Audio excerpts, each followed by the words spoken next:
Parents મીટિંગમાં જાઓ છો તો ટીચરને આ 4 સવાલ જરૂર પૂછો. બાળકની A to Z માહિતી મળી જશે. વિડીયો શરૂ કરતા પહેલા જો તમને અમારો વિડીયો ગમે તો વિડીયોને શેર કરવાનું ભૂલતા નહીં. દરેક સ્કૂલમાં પેરેન્ટ્સ મીટિંગ રાખવામાં આવે છે. આ પેરેન્ટ્સ મીટિંગમાં ખાસ કરીને બાળકોના પ્રોગ્રેસ વિશે વાત કરવામાં આવે છે. પરંતુ દરેક પેરેન્ટ્સે આ મીટિંગમાં અનેક એવા સવાલો કરવા જોઈએ જેનાથી તમને પૂરા પ્રોગ્રેસ વિશેની ખબર પડે. અત્યારના સમયમાં સ્કૂલમાં દર મહિને પેરેન્ટ્સ મીટિંગ થતી હોય છે.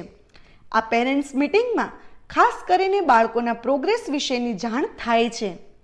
આમ ઘણા પેરેન્ટ્સ એવા હોય છે જે ખાલી મીટિંગમાં જાય છે અને પછી ટીચર સાથે વાત કરીને પાછા ઘરે જતા હોય છે. આ કારણે બાળકોના વર્તનથી લઈને પ્રોગ્રેસ વિશેની કાંઈ જાણ થતી નથી.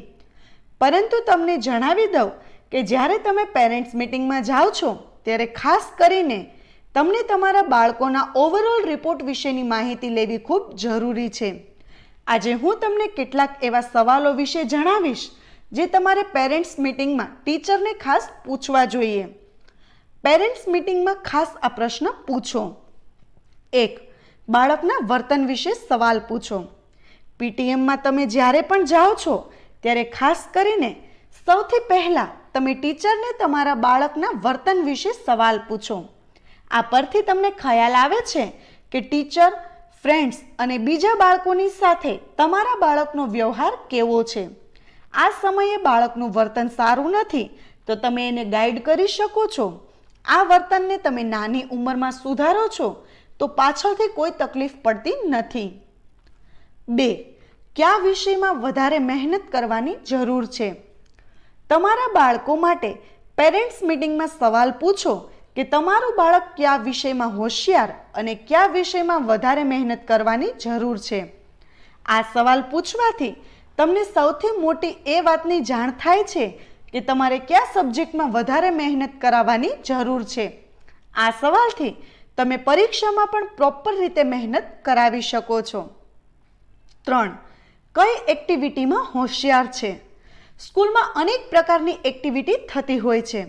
આ સમયે તમે પેરેન્ટ્સ મીટિંગમાં પ્રશ્ન કરો કે તમારા બાળકને કઈ એક્ટિવિટીમાં રસ વધારે છે. આમ કરવાથી એ કોઈ પણ એક એક્ટિવિટીમાં આગળ વધીને ટોપ પર પહોંચી શકે છે. 4. ક્લાસમાં પરફોર્મન્સ વિશે વાત કરો. બાળકો ક્લાસમાં કેવું પરફોર્મન્સ આપે છે એ વિશે ટીચરને ખાસ પૂછો.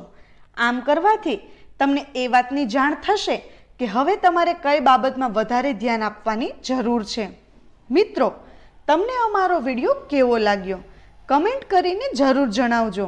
અને જો તમને અમારો વિડીયો ગમ્યો હોય તો અમારા વિડીયોને લાઈક અને વધુમાં વધુ શેર કરવાનું ભૂલતા નહીં. વિડીયો જોવા માટે ધન્યવાદ.